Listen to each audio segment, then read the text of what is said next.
बिस्मिल्लाहिर्रहमानिर्रहीम। अस्सलाम वालेकुम नादरीन, आप यूट्यूब चैनल देख रहे हैं। मैं इमरान खान हूँ। नादरीन, आज 10वीं मरतबा सुहेल अफरीदी मुलाकात के लिए अडियाला जेल आ रहे हैं और इसके लिए सुहेल अफरीदी साहब इस्लामाबाद पहुँच गए।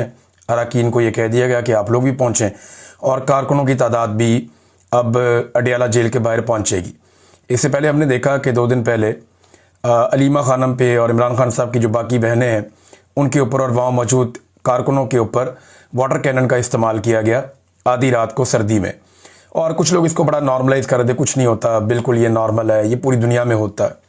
तो ठीक है, जो जो चीज़ जहाँ जहाँ दुनिया में बुरी होती है वो सारी इकट्ठी करके पाकिस्तान में ले आए और जो अच्छी चीज़ें दुनिया में होती हैं वो कभी भी उसको काबिल तकलीद हम नहीं समझते। अब ये जो जर्नलिस्ट इस किस्म के बयानिए बना रहे हैं ना कि कुछ भी नहीं होता, मैंने इनको छोटी छोटी बातों पर मातम करते हुए और चिल्लाते हुए देखा। ये तत्ते तवे पे बैठ जाते थे जब ज़रा सा हल्की सी छींक भी नवाज शरीफ साहब को जेल में आ जाती थी। ये मियाँ साहब की ज़िंदगी की ज़मानत मांगते थे, ये अदालतों में जाकर गिड़गिड़ाते थे कि नवाज शरीफ साहब को खुदा के वास्ते हमारा नवाज शरीफ हमें वापस कर दो। ये काम ये लोग करते थे। लेकिन आज इन्होंने किबला अपना किसी और तरह का बदला हुआ है। इंसानी हकूक़ के मामलात में इन्हें फ़िक्र ही नहीं है इस बात की, इनका अपना मामला चलता रहना चाहिए। सुहेल अफरीदी साहब जो हैं वो आज 10वीं मरतबा आएंगे निज़ाम को नंगा करने के लिए। ऐसा लगता तो नहीं है कि मुलाकात करवाई जाए, लेकिन अगर मुलाकात करवा दें तो इससे फ़र्क कोई नहीं पड़ता, क्योंकि अब आसिम मुनीर साहब इस्तिस्ना भी ले चुके हैं। आसिम मुनीर साहब अपने सारे मामलात कर चुके हैं, उन्हें ऐसा कोई ख़तरा भी नहीं है। और वो DGI-SPR की एक बड़ी दबंग किस्म की एक प्रेस कॉन्फ्रेंस भी करवा चुके हैं। तो अब मुलाकात होने दें, इससे कोई फ़र्क नहीं पड़ता। लेकिन मेरे ख्याल में ये ज़िद का मामला है, वरना इमरान खान की बीवी की तो मुलाकात कम से कम करवा देते, उनकी अहलिया की मुलाकात भी नहीं करवा रहे। बहरहाल सुहेल अफरीदी का और चंद और लोगों का नाम दिया गया है, वो आज 10वीं मरतबा इस निज़ाम के कपड़े उतारने आएंगे। तो निज़ाम जो है वो हर दफ़ा अपना एक कपड़ा खुद ही उतार के उनके कदमों में फेंक देता है। ये हालात हो गए हैं। और ये सियासतदान जो आज ये सारा माहौल इंजॉय कर रहे हैं ना, बिलावल समेत, बिलावल साहब कल दोबारा आए सामने। बिलावल जरदारी ने लाहौर के अंदर कुछ एक्टिविटीज़ की हैं और उसके बाद कहा जी PTI जो है दहशत गर्दों की तरह बिहेव करती है तो इनके ऊपर पाबंदी लगनी चाहिए। बिलावल साहब, कराची में असला कौन बांटता था? आपका वज़ीर दाखिला। गैंग वॉर कौन करता था? Pakistan Peoples Party. अभी इंडिया ने एक मूवी भी बनाई है वो रहमान डकैत के ऊपर, ये किसका आदमी था? बेनज़ीर भुट्टो की गाड़ी चलाता था ना, याद है आपको? बिलावल, आपको मैं याद दिलाता हूँ ये मिर्ज़ा साहब क्या गुल खिला रहे थे, रहमान डकैत क्या कर रहा था, उज़ैर बलोच किसका साथी है। ये जो कराची के अंदर एक अंडरवर्ल्ड पूरा काम करता था, किसके लिए काम करता था? खालिद शहनशाह क्यों कत्ल हुआ था और उसके किनके साथ ताल्लुकात थे? तो बिलावल जरदारी साहब दहशतगर्द कौन है और कौन असला और बंदूक इस्तेमाल करता है, सारी दुनिया को पता है। अल जुल्फ़िकार किसकी थी, ये भी सारी दुनिया को पता है। आप ही की फैमिली ने बनाई थी ना अल जुल्फ़िकार। क्या कारनामे उन्होंने किए थे? क्या पाकिस्तान तहरीके इंसाफ ने आज तक बंदूक उठाई? एहतजाज उन्होंने ज़रूर किया, एहतजाज किया, मुकाबला किया। एक आदमी आप ऐसा नहीं दिखा सकते जिसको पाकिस्तान तहरीके इंसाफ ने गोलियां मारी हों या किसी एहतजाज में उन्होंने गोलियां चला दी हों या कहीं पे उन्होंने हमला कर दिया। एहतजाज करने वो ज़रूर गए कहीं पे। लोग जब एहतजाज करने वालों पे गोली चलती है, आंसू गैस चलती है, तो लोग रिटेलिएट करते हैं बाद औक़ात, लेकिन गोली किसी ने नहीं चलाई। ये तुर्रा इम्तियाज़ जो है ये पीपल्स पार्टी को तो हासिल है, MKM को भी हासिल है, कई और जमातों को हासिल है।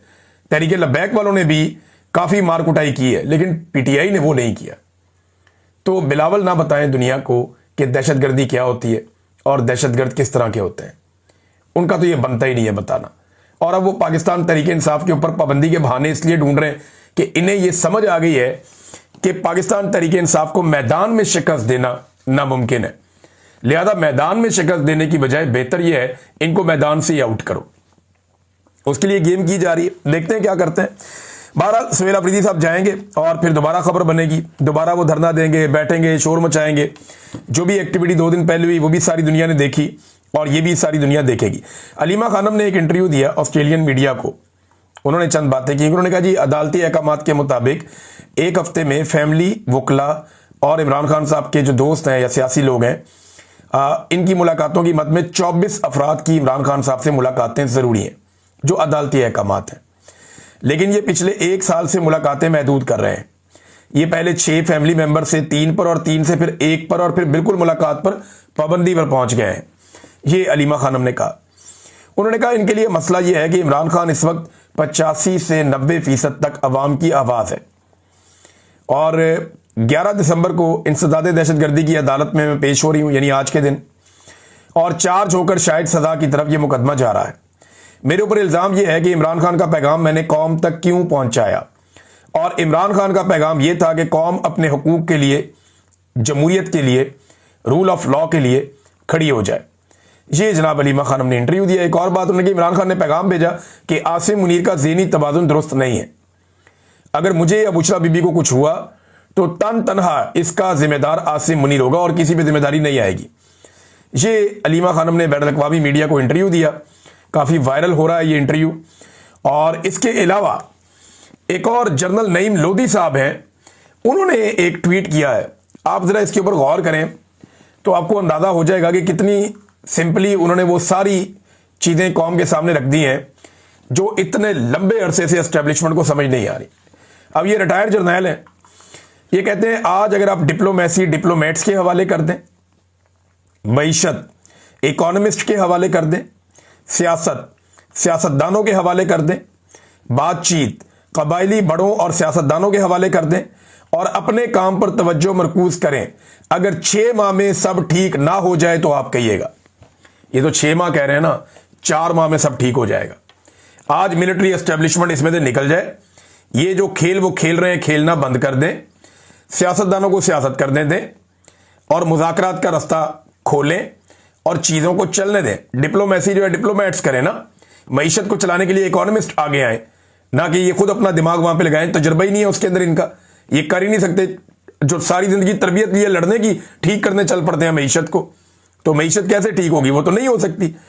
तो ये नादरीन जनरल लोधी साहब ने कहा है, लेकिन इन्हें किसी की भी बात अभी समझ नहीं आ रही। तो बात इनको जब समझ आएगी तो फिर एक मिसाल इन पे सच साबित हो जाएगी कि अब पछताए क्या जब चिड़ियां चुग गई खेत। नादरीन, नून लीग ने खैबर पख्तूनख्वा असेंबली में नवाज शरीफ का फोटो नहीं उठाया, शहबाज शरीफ का फोटो नहीं उठाया। यानी पीटीआई जहां जाती है इमरान खान का फोटो उठाती है ना, यास्मीन राशिद का, किसी पॉलिटिकल लीडर का फोटो उठाती है, लेकिन यहां नून लीग ने खैबर पख्तूनख्वा की असेंबली में नवाज शरीफ का नहीं, शहबाज शरीफ का नहीं, मरियम नवाज का नहीं, बिलावल का नहीं, कैप्टन सफदर का नहीं, उसके बेटे का नहीं, उसकी बेटी का नहीं, किसी का फोटो नहीं उठाया। बल्कि खैबर पख्तूनख्वा का जो सदर है अमीर मुकाम, उसका भी नहीं। इन्होंने फोटो उठाया आसिम मुनीर साहब का। यानी अब यह वक्त आ गया नून लीग का कि वो आसिम मुनीर साहब का फोटो उठाते हैं अपने लीडर के तौर पे असेंबली के अंदर जाके। देखिए, और आगे तो जवाब क्या मिला? जवाब ये मिला कि ये पाकिस्तान का आर्मी चीफ है, ये तुम्हारा तो नहीं है, ये फौज का जनरल है, तुम्हारा लीडर नहीं है। वोट को इज्जत दो कहते कहते बूट को इज्जत दे दी। इनकी ड्यूटी बूट चाटने की लगी हुई है। ये तो खुद आसिम मुनीर का शुक्रिया अदा करते हैं कि इन्हें असेंबली में लेकर आए। तो नादरीन, ये असेंबली में तस्वीर पता क्यों लाई गई थी? ये इसलिए लाई गई थी कि पाकिस्तान तहरीक इंसाफ के अरकान गुस्से में आए और कोई झपट के इनसे तस्वीर छीने और कोई वीडियो बने, उसके बाद कोई बहुत बड़ा मुद्दा खड़ा हो जाए और एक नई बहस शुरू हो जाए मुल्क के अंदर। लेकिन पीटीआई उन्होंने भिगो के लित्तर मारे नून लीग को, लेकिन तस्वीर नहीं उन्होंने छीनी, बल्कि बाद में उन्होंने वो इजलास ही खत्म कर दिया। तो ये नून लीग की औकात रह गई है टोटल। उनकी सारी सियासत का इन्हिसार आसिम मुनीर साहब पर है। नवाज शरीफ पे या शहबाज शरीफ पे या कारकर्दगी पे या इनकी सियासत पे या इनकी मकबूलियत पे, किसी चीज़ पे उनका इन्हिसार नहीं है। इनका सारा इन्हिसार आसिम मुनीर साहब पे है कि वो इन्हें बचाएंगे। और आसिम मुनीर साहब को ना, मैं एक वैसे कभी मैं मशवरा देता नहीं, किसी को भी नहीं देता, लेकिन यहाँ हालात इतने ख़राब हैं कि उन्हें चाहिए कि अपने जो मुशीरान है ना, उनको ज़रा तब्दील करें। ख़ास तौर पे जो लोग उन्हें तकरीरें लिख के देते हैं, उन्हें बताते हैं क्या कहना है क्या नहीं कहना। कोई भी असरदार बयानियां बनाने में पाकिस्तान की मिलिट्री एस्टेब्लिशमेंट अभी तक मुकम्मल तौर पे नाकाम रही है। आसिम मुनीर साहब कोई भी एक ऐसी तकरीर या एक ऐसा जुमला नहीं कह पाए जो कौम जिसको फॉलो कर रही हो, या उसको अब पुराना माल ले आते हैं, उसकी नई पैकिंग करके बेचने की कोशिश करते हैं। यानी वही बातें जो ज़िया उल हक के दौर से चली आ रही हैं, वही बातें जो मुशर्रफ के दौर से चली आ रही हैं, जो बातें गुज़िश्ता डिक्टेटर्स कह चुके हैं, वही बातें दोबारा होती हैं। यानी हरमैन शरीफैन की हिफाजत वाला जो बयानिया है वो आपको याद है कि जनरल मुशर्रफ ने भी बेच दिया था, जनरल ज़िया उल हक ने भी मादी में बेच दिया था। अब तो यानी हमारा एक नया बयानिया होना चाहिए कि हम हमास के हथियारों से इसराइल की हिफाजत करने जाएंगे और इसराइल के तहफ़्फ़ुज़ की ज़मानत जो फ़ौजें देगी उनमें एक पाकिस्तान की फ़ौज भी मुबैना तौर पर हो सकती है। अब तो बयानिया ये बनाना चाहिए। इमरान खान ने रियासत मदीना कहा, उसकी जगह पे जनरल साहब को बताया गया कि आप रियासत तैयबा का नाम ले लें, तो क्या फ़र्क है? यानी इमरान खान का बयानिया ही अगर आपने बाद में लेकर आना था तो फिर इमरान खान को निकालने का फायदा क्या हुआ, अगर उसी की नकल करनी है तो। और पाकिस्तान जिंदाबाद की जगह पाकिस्तान हमेशा जिंदाबाद इन्होंने लगा दिया। अब जिसने भी ये मशवरा दिया हमेशा जिंदाबाद वाला, उसके तो दिमाग पे मुझे मातम करने को दिल करता है। भाई पाकिस्तान जिंदाबाद, जिंदाबाद का मतलब क्या है कि ये हमेशा जिंदा रहेगा, इसमें हमेशगी शामिल है। ये पाकिस्तान हमेशा जिंदाबाद ये क्या है? आप जोर से कहना पाकिस्तान, तो आगे से सारी दुनिया ये कहेगी हमेशा जिंदाबाद, कोई नहीं कहेगा। जब आप कहेंगे पाकिस्तान, सारे बोलेंगे जिंदाबाद। तो चंगा भला पाकिस्तान का 78 साल से नारा चल रहा था और किसी बंदे ने यह मशवरा दे दिया कि जनाब आप ना कहा करें पाकिस्तान हमेशा जिंदाबाद। और भाई जिंदाबाद के अंदर जो है वो हमेशगी ऑलरेडी मौजूद है। ये उर्दू को जानने वाला, कोई बुनियादी जानने वाला आदमी भी बता देगा कि ये जुमला ही गलत है। पाकिस्तान जिंदाबाद ये रियल वर्ड है। जब आप हमेशा जिंदाबाद कहते हैं तो जिंदाबाद का मतलब ही हमेशा का है। जिंदाबाद यानी जिंदा रहेगा, तो उसमें हमेशगी पहले से ही आ गई है। बहरहाल लिख के देने वाले भी जो है ना वो नैले ही है। मुझे लगता है जनरल साहब को अपनी टीम के बारे में सोचना चाहिए। अब नादरीन ने कुछ इतलात आ रही हैं और ये मेरे पास बराह रास्त नहीं है। कुछ जर्नलिस्ट हैं, रियाजुल हक साहब हैं, कुछ और लोग हैं, कुछ लोगों ने वीडियो भी इस पे बनाई है। वो दावा कर रहे हैं कोई फैमिली ब्लॉगर्स और टिकटॉकर्स को इकट्ठा किया जा रहा है और बज़ाहिर यह है कि कोई बिग ब्रदर है जो इकट्ठा कर रहा है और उसको कोई फरिश्ता करार दिया जा रहा है कि बिग ब्रदर जो है वो फरिश्ते हैं, बड़े कमाल लोग हैं। देखिए मैं चंद चीज़ें सामने रख देता हूँ, ये जरा फैमिली ब्लॉगर्स भी गौर से मेरी बात सुन लें। मुझे उनसे बड़ी हमदर्दी है। मैं एक्चुअली ये चीज़ें देखता नहीं हूँ, मेरी दिलचस्पी सिर्फ सीरियस कंटेंट में होती है। अपना रिसर्च के लिए इतना टाइम गुजर जाता है, सारा दिन खबरों के अंदर चीज़ें पढ़ने में, बहुत सारी चीज़ें लिखने में। मैं बल्कि किताब के ऊपर काम कर रहा हूँ, कोई डॉक्यूमेंट्रीज पे काम कर रहा हूँ, तो बिल्कुल टाइम मिलता ही नहीं है। फिर कोई ना कोई इवेंट्स आ जाते हैं, पीछे फ्लड था उसमें बहुत भाग दौड़ करनी पड़ी, अभी हर हफ्ते कोई ना कोई इवेंट आ जाता है तो उसमें भी जाना पड़ता है, टाइम मिलता नहीं है।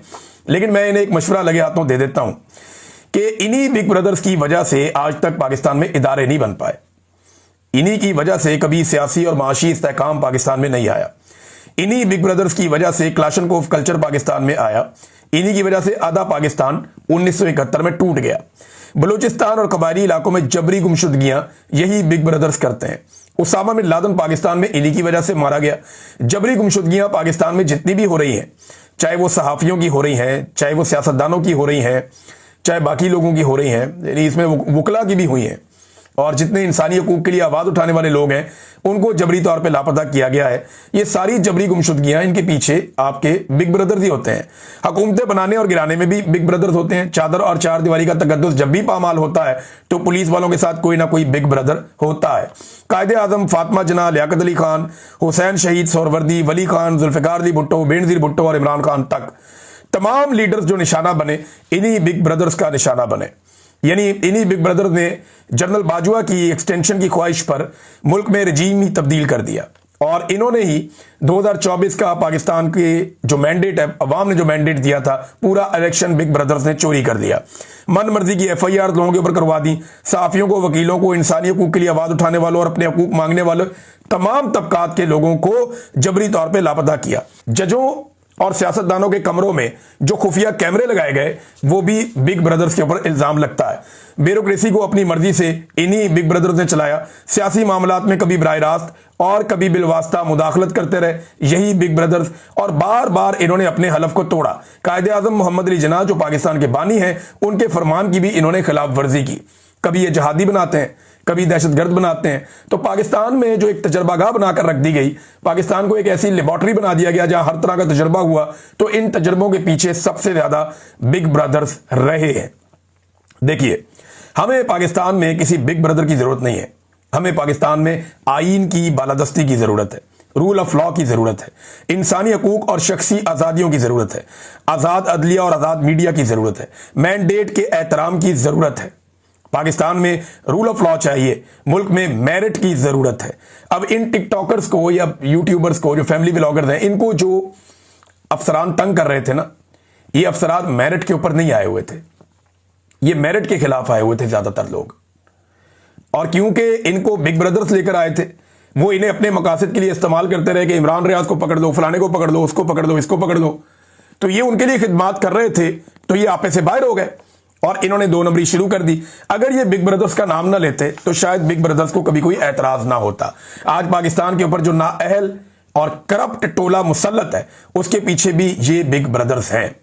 अब ये जो टिकटॉकर्स हैं, या जो फैमिली व्लॉगर्स हैं, या तो एस्टेब्लिशमेंट अपने अरबों के बजट में से इनको करोड़ों रुपया दे हर महीने ताकि इनका नुकसान ना हो। और देखें, अवाम की राय के खिलाफ अगर कोई वारदात वाकई डाली जा रही है तो मैं एक बात सीरियसली बता दूं कि पाकिस्तान के जो सबसे बड़े सियासी एक्टर्स हैं ना, वो इस मुल्क में नाकाम हो गए। एक्चुअली तो ये लोग इंटरटेनर्स हैं, ये लोगों को इंटरटेन करते हैं। तो इंटरटेनमेंट इंडस्ट्री के लोग तब तक कामयाब रहते हैं जब तक कि वो लोगों के साथ जुड़े रहते हैं और लोगों की नजर में कंट्रोवर्शियल नहीं होते। जब वो कंट्रोवर्शियल हो जाते हैं तो उनका डिक्लाइन शुरू हो जाता है देर सवेर। तो इस चीज से बचने के लिए इन तमाम फैमिली व्लॉगर्स को मेरा ये मशवरा है कि अगर आप पे दबाव डाला भी जा रहा है तो कोशिश करें कि जितना हो सके इस कंट्रोवर्सी से आपने बचना है।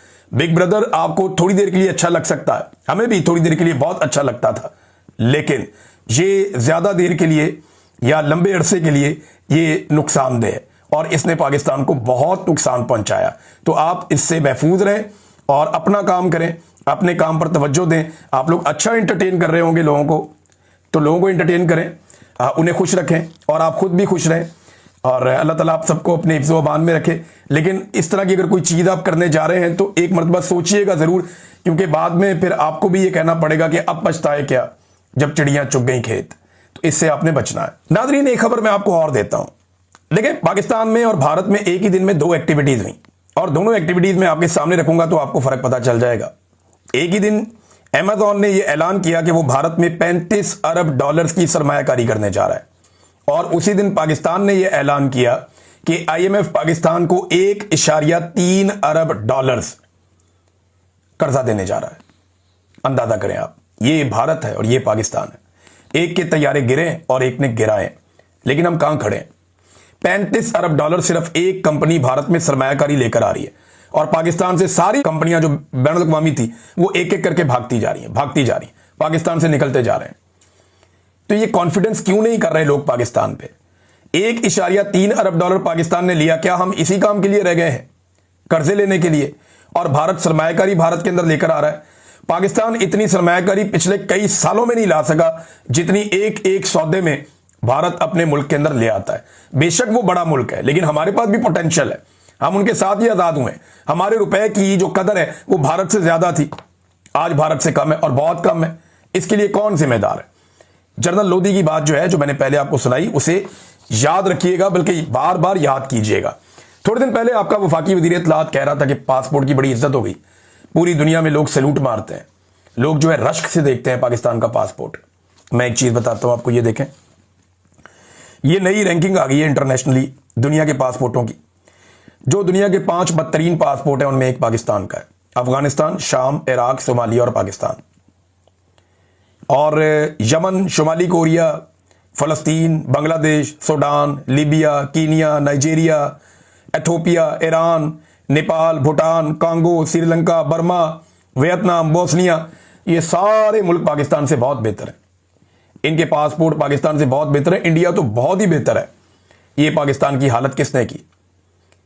किसने की पाकिस्तान की ये हालत? और क्यों हुई ये पाकिस्तान की हालत? लोग क्यों हम पर एतबार नहीं करते? इसलिए कि हम दुनिया को धोखा देते हैं और पाकिस्तान की हुकूमतें और पाकिस्तान की एस्टेब्लिशमेंट इसके लिए सबसे बड़ी जिम्मेदार है। नादरीन, एक डाटा मैंने आपको दिखाया था अपने पिछले वीलॉग में। मैं अनफॉर्चुनेटली इस वीलॉग में भी वो आपको नहीं शो कर पाऊंगा, खबरें बहुत ज्यादा थी, लेकिन मैं प्रॉमिस आपसे किया हुआ है, बड़ा तफसीली मैंने इसके ऊपर काम किया है कि ये जो मुल्क डिफॉल्ट होने लगा था इमरान खान के दौर में, ये जो कहानी सुनाते हैं और इन्होंने डिफॉल्ट से बचाया, इस कहानी का सारा नितारा मैंने निकाला हुआ है। इस पे जो वीलॉग है वो आपको मैं